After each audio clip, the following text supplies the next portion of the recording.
Welcome to Big Bang. This is Satish. 10 TV ప్రేక్షకులకు నూతన సంవత్సర శుభాకాంక్షలు. ఇక అప్డేట్స్ చూస్తే వైసీపీలో అసమ్మతి స్వరం రోజురోజుకు పెరుగుతోంది. బహిరంగంగానే నేతలు అసంతృప్తి వ్యక్తం చేస్తున్నారు.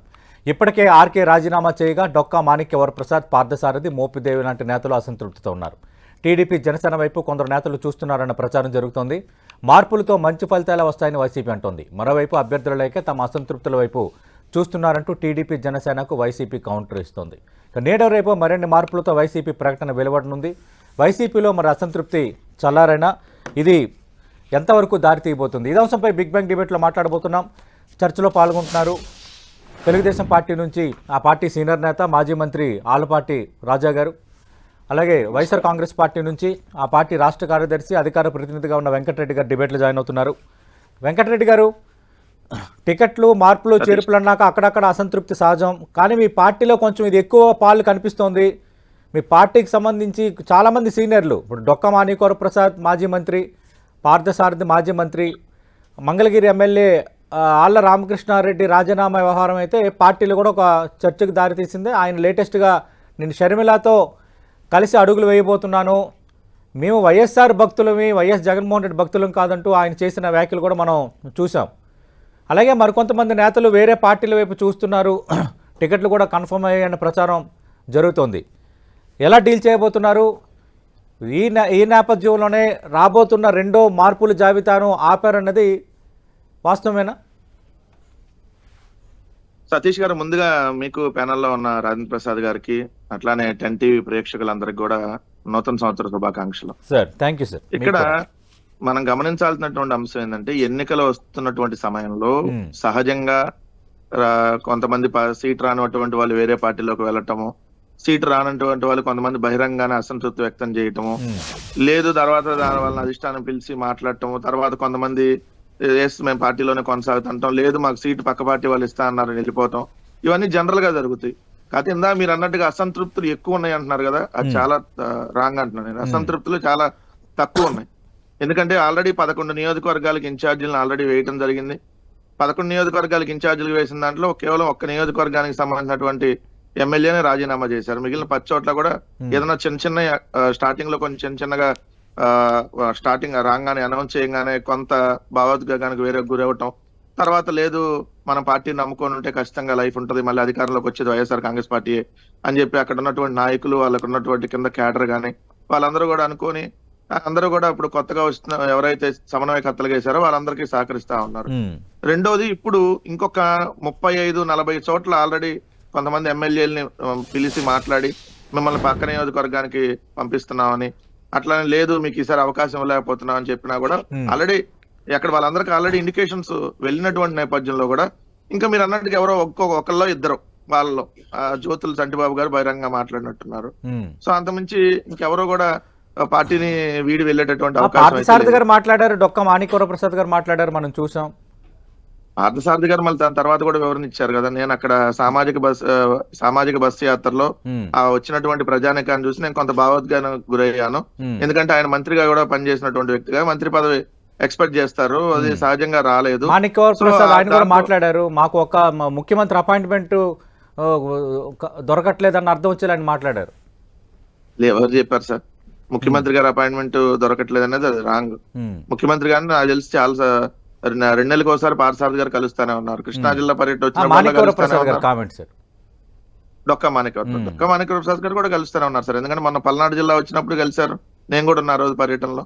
అట్లేం లేదు, ఎవరైనా సీట్ ఎక్స్పెక్ట్ చేసి రానటువంటి వాళ్ళు కొంత ఉంటది, ఎక్కడైనా కూడా సహజం. అది వైఎస్ఆర్ కాంగ్రెస్ పార్టీ అని కాదు, ఏ పార్టీలోనే ఉంటది. కాకపోతే మా దగ్గర చాలా తక్కువ ఉంది అంటున్నా. ఎందుకంటే మీరు చూస్తే 2019 ఎన్నికల్లో మేము ఏ విధంగా సామాజిక న్యాయం పాటించి వెళ్ళాము, సేమ్ 2024 ఎన్నికల్లో కూడా ఇంకొంత బీసీ సామాజిక వర్గాన్ని పెంచుతామని ముందే జగన్మోహన్ రెడ్డి గారు చెప్పటం, దాని ప్రకారమే ఆల్రెడీ దాదాపుగా 1.5-2 సంవత్సరాల నుంచి గడప గడప ప్రోగ్రాం జరుగుతున్నప్పుడే ఎమ్మెల్యేలు కొంత దిశానిర్దేశం జగన్మోహన్ రెడ్డి గారు చేశారు.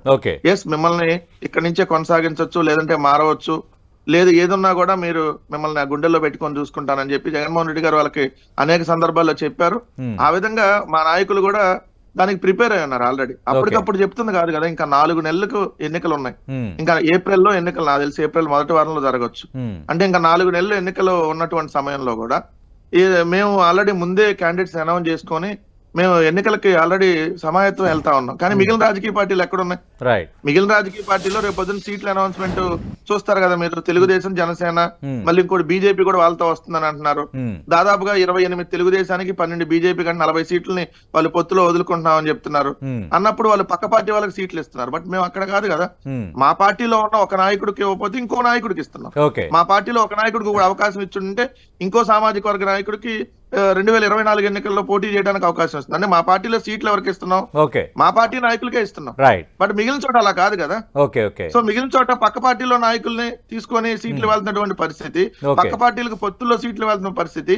మా పార్టీలో ఎవరన్నా అసంతృప్తి వ్యక్తం చేసి పార్టీలో సీట్ రాలేదని వెళ్ళిపోతానంటే వాళ్ళని పిలిచి దగ్గర నుండి సీట్ ఇస్తున్న పరిస్థితి. లైక్ కోటమిరెడ్డి శ్రీధర్ రెడ్డి కావచ్చు, ఉండవల్లి శ్రీదేవి కావచ్చు, లేదంటే మీరు అన్నట్టుగా మేకపాటి చంద్రమోహన్ రెడ్డి, మేకపాటి చంద్రశేఖర్ రెడ్డి గారు కావచ్చు, వీళ్ళందరూ వాళ్ళు జాయిన్ చేసుకుని వాళ్ళే అభ్యర్థులని అనౌన్స్ చేస్తున్న పరిస్థితి.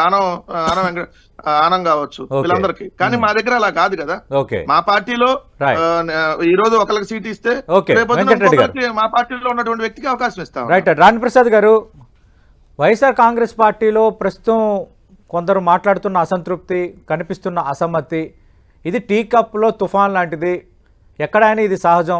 మేము మా పార్టీలోనే ఒక నేతను మార్చి మా పార్టీ నేతనే ఇస్తున్నాం, కానీ పక్క పార్టీ నుంచి వస్తున్న నేతలకు అవకాశం కల్పించట్లేదు. ఇది అసంతృప్తులపై వైసీపీ ఇస్తున్న వివరణ. మీ కామెంటెంట్స్ సార్.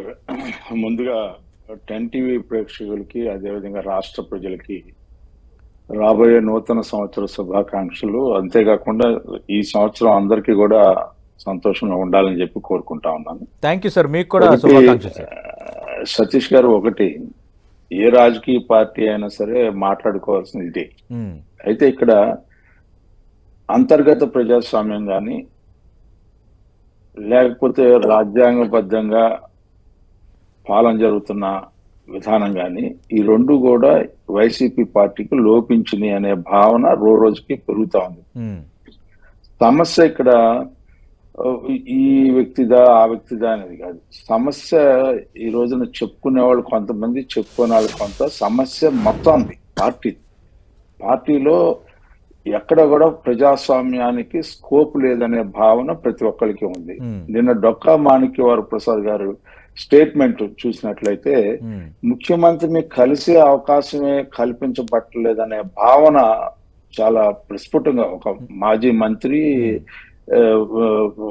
ఎమ్మెల్సీగా ఉన్నాడు, అనేక పదవులు చేసినటువంటి ఒక దళిత నాయకుడు ఆ రకమైనటువంటి ప్రస్తావన ముఖ్యమంత్రి గురించి చేసే పరిస్థితి రావటం అనేది చాలా బాధాకరం. అది వాళ్ళ అంతర్గత సమస్య అనుకోండి, అది ఒకటి. రెండోది ఏంటంటే, సామాజిక మార్పు గురించి మేము చేసే ప్రయత్నం అనేది చెప్పే మాటలు నీటి మూటల్లాగా మారాయనే భావన చాలా స్పష్టంగా కనపడుతుంది.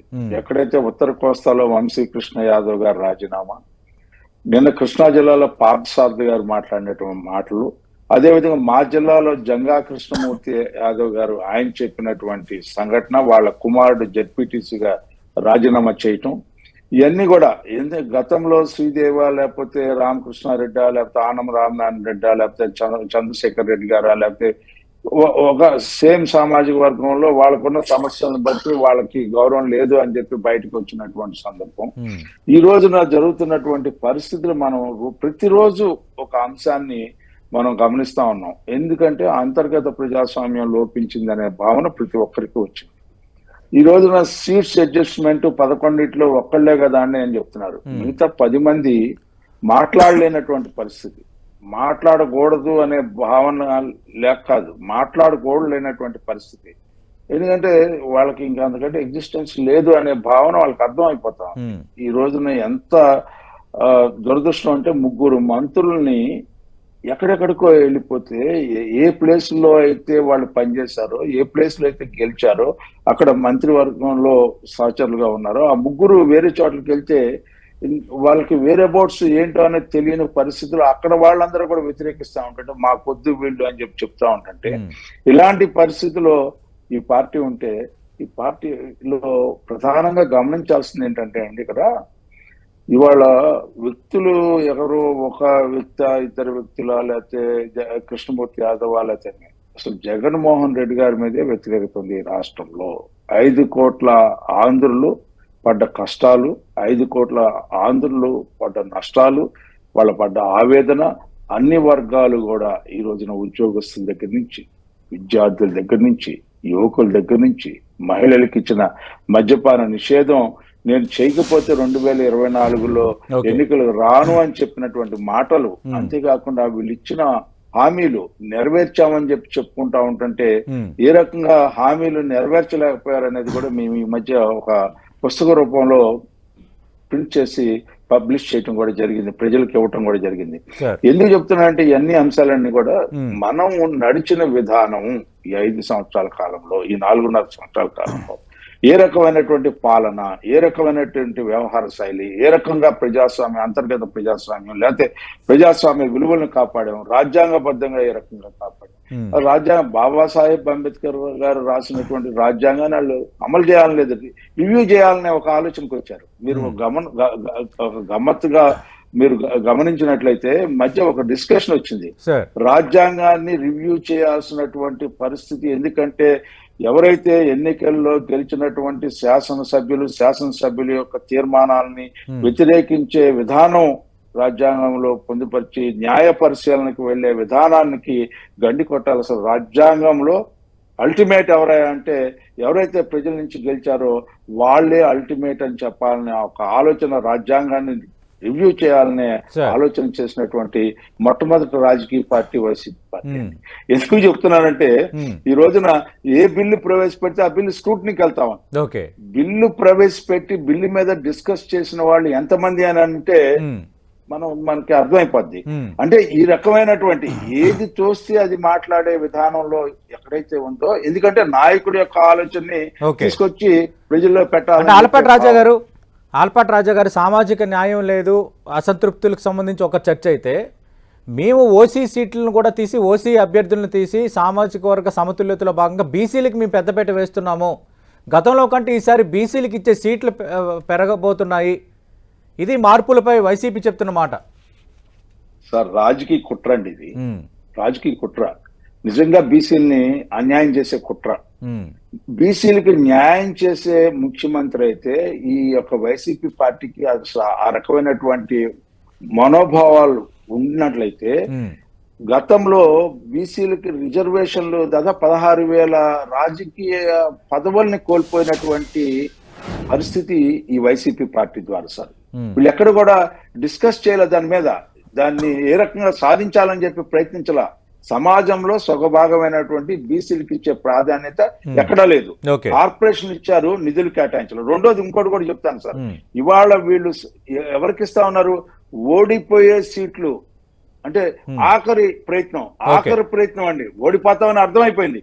ఆఖరి ప్రయత్నం ఏదో ఒక రకమైనటువంటి భావాన్ని, భ్రమల్ని క్రియేట్ చేసి గెలవాలనే ఉద్దేశంతో మేము సామాజిక న్యాయం చేయబోతున్నాం అని చెప్పి ఒక వర్గాన్ని రెచ్చగొట్టి, ఎందుకంటే ఈ రోజు చూడండి పాలనలో కూడా ప్రాంతీయ తత్వాన్ని రెచ్చగొట్టారు, మతత్వాన్ని రెచ్చగొట్టారు, లేదా కులతత్వాన్ని రెచ్చగొడతా ఉన్నారు.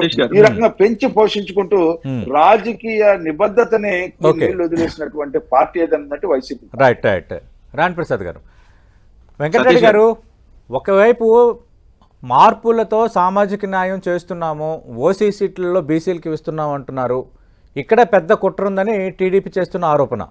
ఆల్రెడీ ఓడిపోయే సీట్లను బీసీలకి ఇస్తున్నారు, ఇంకెలాగా ఓడిపోతామని డిసైడ్ అయిపోయారు కాబట్టి మేము బీసీలకు పెద్దపీట వేసామని చెప్పుకోవడానికి చేస్తున్న ప్రయత్నం.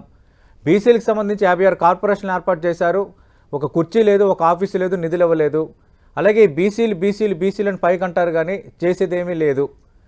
ఇది రాణి ప్రసాద్ గారి ఆరోపణ. కాదు సార్, వాడు పులివెందులతో సహా మొత్తం గెలుస్తామని చెప్పినప్పుడు మరి మొత్తమే ఓడిపోయే సీట్లేగా వాళ్ళ దృష్టిలో. తెలుగుదేశం లాజిక్ లో మాట్లాడితే వాళ్ళ ఆలోచన మొత్తం గెలిచేస్తామని వాళ్ళు చెప్తున్నారు. మరి అన్ని సీట్లలో అప్పుడు వాళ్ళ లెక్కలో వాళ్ళకి ఇది ఉన్నట్టే కదా. ఒకటి ఓడిపోయే సీట్ అని వాళ్ళు ఎవరు చెప్తారు? ఇదే నారా లోకేష్ రేపు పోటీ చేయమండి, అదే మంగళగిరిలో.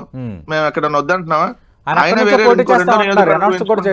నేను మంగళగిరిలోనే ఓడిపోయాను, మళ్ళీ మంగళగిరిలోనే తేల్చుకుంటానని ఆల్రెడీ నారా లోకేష్ ఒక స్టేట్మెంట్ చేశారు ఈ మధ్యనే. రెండో నియోజకవర్గాన్ని ఎందుకు ఎంచుకుంటున్నారు అది కూడా చెప్పాలి కదా. అంటే ఇక్కడ ఓడిపోతాడనే భయంతోనే రెండో నియోజకవర్గం ఎంచుకుంటున్నాడని మేము అంటాం. రెండోది, ఇదే మంగళగిరి ఎవరి సీటు? తెలుగుదేశం పార్టీ ఒకప్పుడు బీసీకి ఇచ్చిన సీట్ ని ఇదే రాజేంద్ర ప్రసాద్ గారి సామాజిక వర్గానికి ఇప్పుడు లోకేష్ కి ఇచ్చారు. ఇదే హిందూపూర్ 2009 ఎమ్మెల్యే ఎవరు? Telugu Desam party BC. మరి తర్వాత బాలకృష్ణ గారికి ఎందుకు అప్పచెప్పారంటే మీరు బీసీ ఒక ఇచ్చినటువంటి సీట్లని బీసీ నుంచి మార్చుకొని కమ్మ సామాజిక వర్గానికి ఇస్తా ఉన్నారు, తెలుగుదేశం పార్టీకి సామాజిక వర్గానికి ఇస్తా ఉన్నారు. కానీ మేము 2 సార్లు మేము అక్కడ రెడ్డి సామాజిక వర్గానికి ఉన్న ఆ సీటుని ఆ ఎమ్మెల్యే ఉంటాడా వెళ్ళిపోతాడా అని కూడా ఆలోచించకుండా సో మేము అక్కడ బీసీ అభ్యర్థిని నిలబెడతా ఉన్నాం.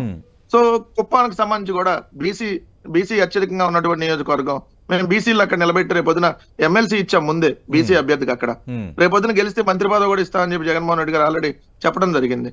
సో ఎవరో ఒకళ్ళిద్దరు అసంతృప్తిగా వంశీకృష్ణ శ్రీనివాస్ యాదవ్కి ఎమ్మెల్సీ ఇచ్చాం సార్, ఇంకేంది అంతకంటే ఏమిస్తారు? ఆయన ఎమ్మెల్యే సీట్ రాలేదు, పక్క పార్టీల్లో ఖాళీగా ఉన్నాయి, ఇస్తానని వెళ్ళిపోతే అదేదో మేము ఆయన అన్యాయం చేసినట్టు అంటే అట్లా. జంగా కృష్ణమూర్తి గారికి ఆల్రెడీ బీసీలకు సంబంధించినటువంటి మా విభాగానికి అధ్యక్షుడు, ఆయన మా పార్టీలో బీసీ విభాగం అధ్యక్షుడు, విప్ ఇచ్చాం, ఎమ్మెల్సీ విప్పు. సో వాళ్ళ అబ్బాయికి ఆల్రెడీ జడ్పీటీసీ ఇచ్చారు. సో ఆయన కూడా ఎక్స్పెక్ట్ చేయొచ్చు ఎమ్మెల్యే సీటు రానప్పుడు వాళ్ళ అబ్బాయి ఇంకోళ్ళు ఎవరో కొత్త అసంతృప్తిగా మాట్లాడి ఉండొచ్చు. దాన్ని మీరు పరిగణలో తీసుకుని మా పార్టీ ఏదో అయిపోయిందని అంటే ఇంతకీ నేను సూటిగా అడుగుతున్నా. విశాఖలో రాజీనామా చేసిన వంశీకృష్ణ యాదవ్, అలాగే కృష్ణా జిల్లాలో అసంతృప్తిగా ఉన్న మాజీ మంత్రి పార్థసారథి, జంగా కృష్ణమూర్తి, వీళ్ళందరూ బీసీలే కదా. అసంతృప్తి వ్యక్తం చేస్తున్న నేతల్లో మెజార్టీ బీసీలే ఉన్నారు కదా అన్న అంశాన్ని టీడీపీ బీసీకే ఇస్తున్నాం కదా సార్. ఇంకో బీసీ నేతకి ఇచ్చామని చెప్పి ఒక బీసీ నేత అసంతృప్తి వ్యక్తం చేస్తే దాన్ని ఎట్లా పరిగణలో తీసుకుంటారు? అక్కడ ఇదిగోండి మా సామాజిక వర్గానికి సీట్లు వేరే వాళ్ళకి ఇచ్చారని అంటానికి లేదు కదా. సో మీరు ఇప్పుడు అక్కడ ఉంది గాజువాక్ ఉంది, బీసీ సామాజిక వర్గం యాదవ్ సామాజిక వర్గానికి గాజువాక్ సీట్ ను ఇప్పుడు కేటాయించారు. అది వంశీకృష్ణ శ్రీనివాస్ యాదవ్ అతనికి వస్తుందని ఎక్స్పెక్ట్ చేశాడు, ఆయన కూడా సేమ్ సామాజిక వర్గం కాబట్టి రాలేదు. అక్కడ లోకల్ గా ఉన్నటువంటి కార్పొరేటర్ గా చేస్తున్నటువంటి ప్రజెంట్ కార్పొరేటర్ ని ఆల్రెడీ వాళ్ళ ఫాదర్ కూడా అక్కడ కార్పొరేటర్ గా చేశారు, అక్కడ లోకల్ వ్యక్తి గాజువాక్ సంబంధించి ఆయనకు అవకాశం ఇచ్చారు. సో దాన్ని అతను ఎవరో అసంతృప్తి వ్యక్తం చేస్తే తెలుగుదేశం వాళ్ళు సంబరాలు చేసుకోవడం ఏందో నాకు అర్థం కాలేదు. ఇప్పుడు నేను అంటున్నా సూటిగా, రాజేంద్ర ప్రసాద్ గారు అంతకుముందు వేమూరు ఎమ్మెల్యేగా చేశారు, సరే అది రిజర్వ్ నియోజకవర్గాల్లో భాగంగా ఎస్సీ అయింది. తెనాలికి మారారు అంటే ఆయన కూడా పక్క నియోజకవర్గానికి ట్రాన్స్ఫర్ అయిన వ్యక్తే. రెండో వచ్చేటప్పటికి ఇప్పుడు కూడా అది నారాయణ మనోహర్ పోటీ చేస్తున్నారు, జనసేనలో భాగంగా పొత్తులు అంటున్నారు. మరి రాజేంద్ర ప్రసాద్ గారు పార్టీని నమ్ముకొని ఉన్న రాజేంద్ర ప్రసాద్ గారికి రేపు పొద్దున న్యాయం చేసే పరిస్థితి తెలుగుదేశంలో లేదు. ఒకవేళ ఇంకా వేరే చోటకు మారితే మమ్మల్ని కూడా ట్రాన్స్ఫర్ చేస్తున్నట్టు లెక్కే కదా. మేమేమో ఒకళ్ళిద్దరు మంత్రుల్ని ఆల్రెడీ సంతనోతరపాడులో ఎమ్మెల్యేగా గెలిచినటువంటి ఎవరైతే మా పార్టీకి సంబంధించి 2014లో ఆదిమలపు సురేష్ గారిని 2019లో ఎర్రగొండపాలెం పంపి అక్కడ గెలుచుకుని వచ్చారు. ఇప్పుడు 24లో కొండేపు 2 సార్లు మేము ఓడిపోయినాం కాబట్టి అది గెలవాలనేటువంటి ఆలోచనతో అక్కడికి పంపిస్తా ఉంటే అదేదో మేము మార్చాము, ట్రాన్స్ఫర్లు చేస్తున్నారు, ఇక్కడ ఏదో అంతర్గత ప్రజాస్వామ్యం లేదు, ఎవరు చెప్పారు సార్? మా పార్టీ మార్పులు చాలా పార్టీలో జరుగుతాయి కానీ స్థాన చలనాలు ఈ స్థాయిలో జరగడం అనేది కొంచెం ఇంట్రెస్టింగ్ గానే ఉంది పొలిటికల్ గా. ఇప్పుడు 2 సార్లు మీరు కొండపిలో ఓడిపోయారు, కొండపి మీ కొరకరాని కొయ్యగా మారింది, మీరు స్ట్రాటజీస్లో భాగంగా మంత్రిని మార్చారు, ఓకే, అది up to the your party, no issue. కానీ ఆల్రెడీ అక్కడ ఇన్ఛార్జిగా ఉన్న అశోక్ బాబు ఆయన ఉంటేనే గెలవరన్న పరిస్థితుల్లో ఆయన వేమూరు మార్చినప్పుడు గెలుస్తారా అనేది ఒక అంచనా. అలాగే వేమూరులో ఉన్న మంత్రి మేరుగు నాగార్జున ఆయన సంతనూతలపాడు మార్చారు, మీ సిట్టింగ్ స్థానం అది. అంటే ఇక్కడ అసంతృప్తి, ఇక్కడ వ్యతిరేకత ఉన్న నేతలు అక్కడ వాళ్ళకి సానుకూలత మార్చిన వెంటనే వచ్చేస్తుందా? అంటే ఇక్కడ వ్యతిరేకత ఉందని మార్చారని ఎవరు చెప్పారు సార్? ఆయనకు మంత్రిగా చేసిన అనుభవం ఉంది, ఆల్రెడీ బాపట్ల జిల్లాకు ఆయన మంత్రిగా ఉన్నారు. సో బాపట్ల పార్లమెంట్ లోనే ఉండే సంతనూతలపాడు, సో ఇప్పుడంటే ఒంగోలు జిల్లాకు కలిపి ఉన్నారు అనుకోండి. సో ఆల్రెడీ అతను మంత్రిగా చేసినారు కాబట్టి అక్కడికి మారుస్తున్నాం. సో ఆల్రెడీ నోటెడ్ పర్సన్ గా ఉన్నారు కాబట్టి. రెండో సుచరిత గారు ఆల్రెడీ హోంమంత్రిగా పనిచేసినటువంటి వ్యక్తి, పత్తిపాడు తాటికొండ పక్కపక్కన ఆనుకొని ఉంటాయి. సో ఆ తాటికొండకు పంపించాం. పత్తిపాడులో ఎవరు నిలబెట్టినా కూడా మేము గెలిచేటటువంటి సీటు, తాటికొండ ఖచ్చితంగా గెలవాల్సినటువంటి సీటు రేపొద్దున. అందుకని మార్పులు చేర్పులు. అశోక్ బాబు గారు మీరు అన్నట్టుగా ఆయనకు ఆల్రెడీ అక్కడ కొంత కొండేపులో కొన్ని 2-3 రకాల గ్రూపులు ఉన్నాయి, సమన్వయంలో భాగంగా ఆదిమలపు సురేష్ గారు అయితే అక్కడ సమన్వయం చేసుకొని రాగలరు. ఇక్కడ వేమూరు అశోక్ బాబు గారు గెలుస్తారని చెప్పి ఆయన ఇక్కడ ఇన్ఛార్జ్ గా వేసి ఉండొచ్చు. అవి మా వ్యూహాల్లో భాగం సార్. మేము 175 సీట్లు గెలిచేటటువంటి వ్యూహంలో భాగంగా మేము వెళ్తున్నాం. ఇప్పుడు నేను రేపు పొద్దున అడుగుతున్నప్పుడు మమ్మల్ని అడిగారు కదా వాళ్ళు క్వశ్చన్, ఇన్ని లేవని. బీసీలకు సంబంధించి బిర్రు ప్రతాప్ రెడ్డి అని తెలుగుదేశం పార్టీ వాళ్ళ చేత వాళ్ళే కేసు చేపించారు అప్పుడు రిజర్వేషన్ లో రానికుండా అడ్డుకోవడానికి. అయినా మేము మా పార్టీ తరపున ఇచ్చాం రిజర్వేషన్ ఇచ్చి మేము అదనంగా ఓసీ సీట్ లో కూడా బీసీలు నిలబెట్టాం. ఇప్పుడు తెలుగుదేశం పార్టీ అలా నిలబెట్టగలదా అంటారు? బీసీ సామాజిక వర్గం సీటు కదా, మీరు మరి బీసీ వ్యక్తిని అక్కడ నిలబెట్టగలరా? ఎందుకు నిలబెట్టలేకపోతున్నారు? కుప్పంలో మా చంద్రబాబు నాయుడు గారు ఆలపాటి రాజా గారు మార్పు లేదు, ఒక వైఎస్ఆర్ కాంగ్రెస్ పార్టీలో ఉన్నట్టుగా బురజల్లుతున్నారు, తెలుగుదేశం పార్టీలో మార్పులు చేర్పులు ఉండవా అని మీ అంశాన్ని ఇప్పుడు తెర ముందుకు తెస్తున్నారు. వెంకటరెడ్డి గారు. చాలా మేము మా సంతోషం, పార్టీలో చాలా సంతోషం. వెంకటరెడ్డి గారు రాజేంద్ర ప్రసాద్ గారు ఒక్క మాట్లాడినటువంటి సెకండ్ దయచేసి. వెంకటరెడ్డి మేము మా పార్టీలో మా జెండా వెంకటరెడ్డి గారు మోసేటటువంటి వ్యక్తులకు సీట్లు ఇస్తున్నాం సార్. ఓకే మీరు ఎవరికి ఇస్తున్నారంటున్నా? రైట్ ఒక్క నిమిషం రాజా గారు. చాలా మంచి క్వశ్చన్ వేశారు వెంకటరెడ్డి గారు, చాలా సంతోషం. ఎందుకంటే 2 సార్లు పోటీ చేసేదాకా మీకు అక్కడ సామాజిక న్యాయం తెలియలా, రామకృష్ణారెడ్డి గారిని తీసేసేదాకా. ఎందుకంటే మంగళగిరి నియోజకవర్గంలో 2 సార్లు రామకృష్ణారెడ్డి ఎమ్మెల్యే అయితే అప్పుడు సామాజికంగా మీకు గుర్తురాల. కమ్మాస్ ని అక్కడ పెట్టారని చెప్పి కమ్మ అని చెప్పడానికి మీరు చేసే ప్రయత్నానికి చాలా సంతోషం.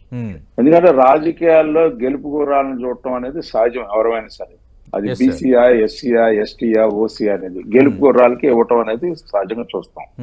రెండోది, మీరు పొత్తుల గురించి కూడా మాట్లాడారు. పొత్తులు ఉన్నప్పుడు సాక్రిఫైస్ అనేది అవసరమైనప్పుడు సాక్రిఫైస్ తప్పదు, అది గుర్తుంచుకోవాల్సిన అవసరం ఉంది. దాన్ని సర్దుబాటు చేసుకునేటప్పుడు సర్దుబాటు చేసుకుంటాం, సర్దుబాటుకి అవసరం లేనప్పుడు సర్దుబాటు అవసరం లేదనుకుంటే వేరే చోటుకు వెళ్తాం. ఇది పెద్ద ఇష్యూ కాదు, దాన్ని మనం ఏదో ఆలోచించి దానికి ఏదో వక్ర భాషను చెప్పుకోవాల్సిన అవసరం లేదు. నేను పులివెందుల గురించే మాట్లాడతాను సతీష్ గారు. మొట్టమొదటిసారిగా పులివెందుల నియోజకవర్గంలో వ్యతిరేక పవనాలు వెల్లడ అవటం అనేది first time in the history of Pulivendula.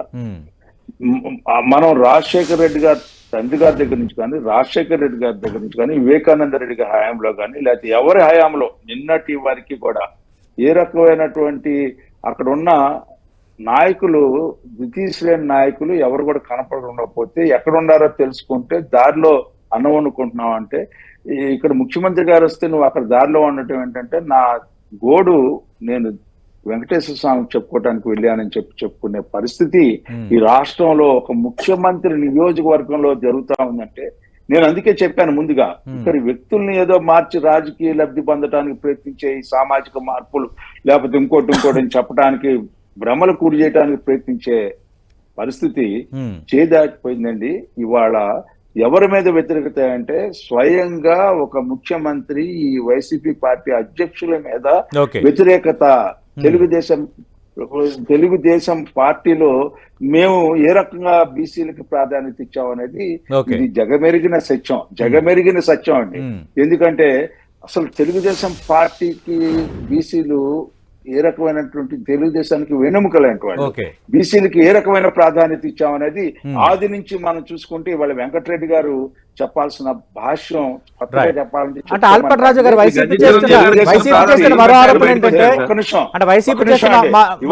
ఏంటంటే, అంటే ఇక్కడ మా పార్టీలో టికెట్లు దక్కని నేతలు మీకు అడుగుతున్నా సార్, మీకు అడుగుతున్నా, వైసీపీ పార్టీకి కొత్తగా సామాజిక న్యాయం నేర్చుకున్నారేమో. తెలుగుదేశం పార్టీ సామాజిక న్యాయం కోసం పుట్టినటువంటి పార్టీ. సామాజిక న్యాయంతోనే ఆనాటి నుంచి ఏ సామాజిక వర్గానికి న్యాయం చేయడానికి అంటున్నాను సార్. ఏ సామాజిక వర్గానికి న్యాయం చేయడానికి పుట్టారు? మేము దోచుకోవాలా, వెంకటరెడ్డి గారు ఇవన్నీ రోజు మనం మాట్లాడుకునేవే. అసంతృప్తులు మా ప్రభుత్వ పరిపాలన బాగుంటే ఓటు వేయమన్నా మీరు అడగండి.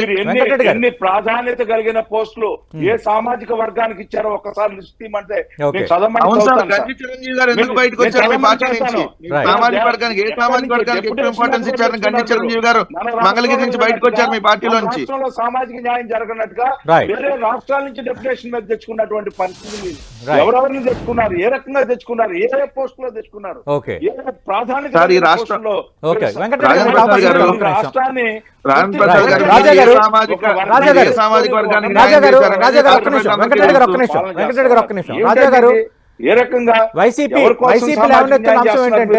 వైసీపీ లేవనెత్తున్న మరో అంశం ఏంటంటే, ఇక్కడ మాకు మార్పుల్లో భాగంగా మేము మార్చుకుంటున్నాము, కొందరు గెలవరన్న చోట వాళ్ళని పక్కన పెట్టే పరిస్థితి ఉంది.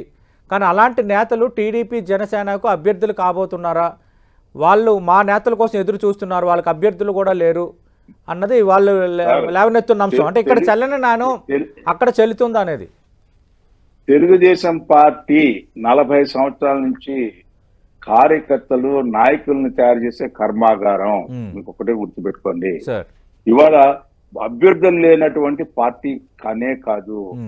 ఇవాళ మేము గేట్లు తెరిస్తే వరదల్లో కొట్టుకుపోయే పరిస్థితి ఉంది. నేను నవ్వుతా అంటా ఉంటాను, అప్పుడప్పుడు మేము కూడా కొట్టుకుపోతామనే భయం ఉంది అంటా ఉంటాను, నవ్వుతా. అంటే ఎంత ఫ్లడ్ వస్తుంది అనే దానికి. ఎందుకంటే అక్కడ నిలవలేకపోతున్నారు. వాళ్ళల్లో నిజంగా నేను చెప్తా ఉన్నా అండి, పలుకుబడి కలిగి, గౌరవం కలిగి, లేకపోతే ఓటర్స్ లో వాళ్ళ యొక్క హృదయాన్ని పదిలిపరుచుకున్నటువంటి, ఓటర్స్ హృదయాల్లో పదిలిపరుచుకున్నటువంటి నాయకత్వం ఏదైనా అటు నుంచి ఇటు వచ్చినప్పుడు ఆహ్వానించాల్సిన అవసరం ఉంది. నాయకత్వాన్ని గౌరవించాల్సిన అవసరం ఉందండి.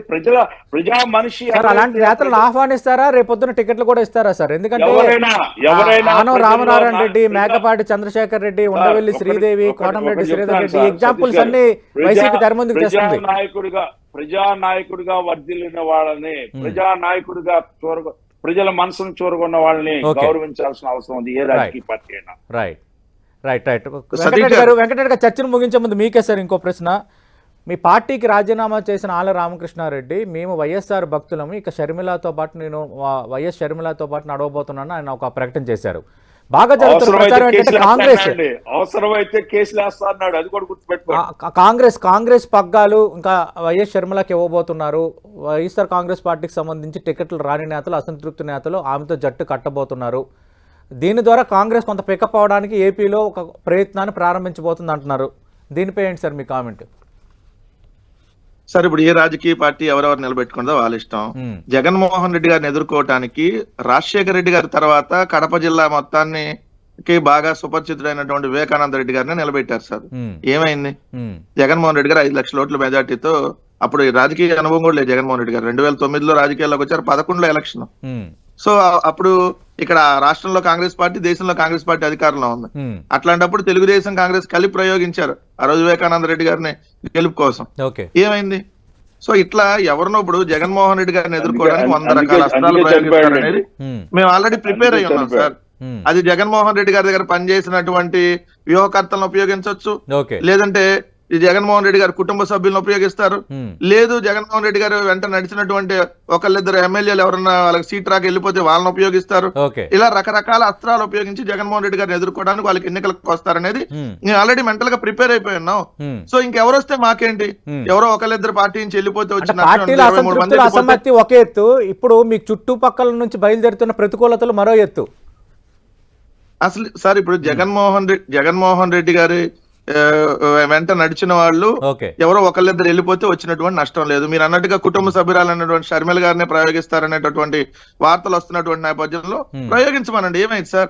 వీలైతే తెలుగుదేశం, కాంగ్రెస్, కమ్యూనిస్టులు అందరూ కలిపి పొత్తులో వెళ్ళి రమ్మనండి. మా బలం మాకుంది. వాళ్ళు ఎంతమంది కలిసి వచ్చినా వాళ్ళ బలం 40 లోపే, మా బలం 60% ఓటింగ్ ఉంది. ఏపీ రాజకీయాల్లో దృష్టి పెట్టొద్దని మీరు ఆల్రెడీ రాయబారం నడుపుతున్నారని తెలుగుదేశం పార్టీ నేతలు అంటున్నారు. బయట ఒక ప్రచారం జరుగుతోంది. మరి మేము వాళ్ళని ఏమైనా మీడియేటర్ పంపించారు, సుబ్బారెడ్డి గారిని పంపించారు రాయబారానికి అని? కాదు సార్, మొన్నటిదాకా ఏమన్నారు సార్, తెలంగాణ ఎన్నికల్లో షర్మిల గారిని కాంగ్రెస్ కు దూరం చేసిందే జగన్మోహన్ రెడ్డి గారని ఇదే తెలుగుదేశం మీడియా ప్రచారం చేసింది కదా. మొన్నటిదాకా ఆ విధంగా ప్రచారం చేసి ఇప్పుడు మళ్ళీ మేము వాళ్ళు కాంగ్రెస్ లోకి వెళ్తుంటే మళ్ళీ మేమే రాయబారం నడుపుతున్నాం అంటే ఎట్లా? మేమే కాంగ్రెస్ పార్టీకి చెప్పి ఆపామని చెప్పింది వీళ్ళే. మళ్ళీ ఇప్పుడు చూడండి ఉల్టా ఎలా మాట్లాడుతున్నారు అంటే రకరకాలుగా మైండ్ గేమ్ ఆడతాం అనేది తెలుగుదేశం పార్టీకి అలవాటుగా మారిపోయింది. ఇవన్నీ ప్రజలు కూడా నమ్మేటటువంటి పరిస్థితి లేదు. మా పరిపాలన బాగుంటే ఓటేయమంటున్నాం. వాళ్ళు 10 మంది కలిసి వస్తే ఉంది, 30 మంది కలిసి వస్తే ఉంది, వాళ్ళు 300 పార్టీలు కలిసి రమ్మనండి. మా పరిపాలన బాగుంటే మేము సింగిల్ గానే పోటీ చేస్తాం, మాకు ఓటు వేయమంటున్నాం. అంతమించి వేరే లేదు కదా. రైట్. థ్యాంక్ యూ ఆల్పాటి రాజా గారు. మాకు సమయం అయిపోయింది. థ్యాంక్ యూ వెంకటరెడ్డి గారు. మరోసారి మీ ఇద్దరికి నూతన సంవత్సర శుభాకాంక్షలు. రాజకీయాలకు అతీతంగా మీ ఇద్దరికి మంచి జరగాలని కూడా ఖచ్చితంగా 10 టీవీ కోరుకుంటుంది. ఓవరాల్గా మనం చూస్తే వైఎస్ఆర్ కాంగ్రెస్ పార్టీకి సంబంధించి టికెట్ రాని నేతలు, టికెట్ దక్కుతుందో లేదో అన్న అనుమానంతో ఉన్న నేతలు కొంత అసంతృప్తి స్వరం అయితే బయటికి వినిపిస్తున్నారు. మా పార్టీలో నేతలను తీసి మా పార్టీ నేతలతోనే మేము కంప్లీట్ చేస్తున్నాము, ఓసీ సీట్లను బీసీలకు ఇస్తున్నాము, ఎలాంటి అసంతృప్తి లేదు, 1-2 అసంతృప్తులు సహజం, అవి కూడా చల్లారిపోతాయి. అలాగే ఇప్పుడు వైఎస్ షర్మిల వస్తున్న ప్రచారం కూడా మాకు పెద్ద సమస్య ఏమీ కాదు. 2011లో కాంగ్రెస్ పార్టీ వైఎస్ వివేకానంద రెడ్డిని వైఎస్ జగన్మోహన్ రెడ్డికి వ్యతిరేకంగా బరిలో దించితే ఎంత మెజార్టీతో వైఎస్ జగన్మోహన్ రెడ్డి అప్పుడు గెలిచారన్న అంశాన్ని వైసీపీ తెర ముందుకు తెస్తోంది. మరి ఈ అసంతృప్తులు ఏ స్థాయికి వెళ్ళబోతున్నాయి? అసంతృప్తుల నేపథ్యంలోనే విడుదల కావాల్సిన రెండో జాబితా మార్పులు చేర్పులతో అటు వైఎస్ఆర్ కాంగ్రెస్ పార్టీ కొంత హోల్డ్ చేసిందన్న ప్రచారం కూడా జరుగుతోంది. చూద్దాం ఏం జరగబోతుంది.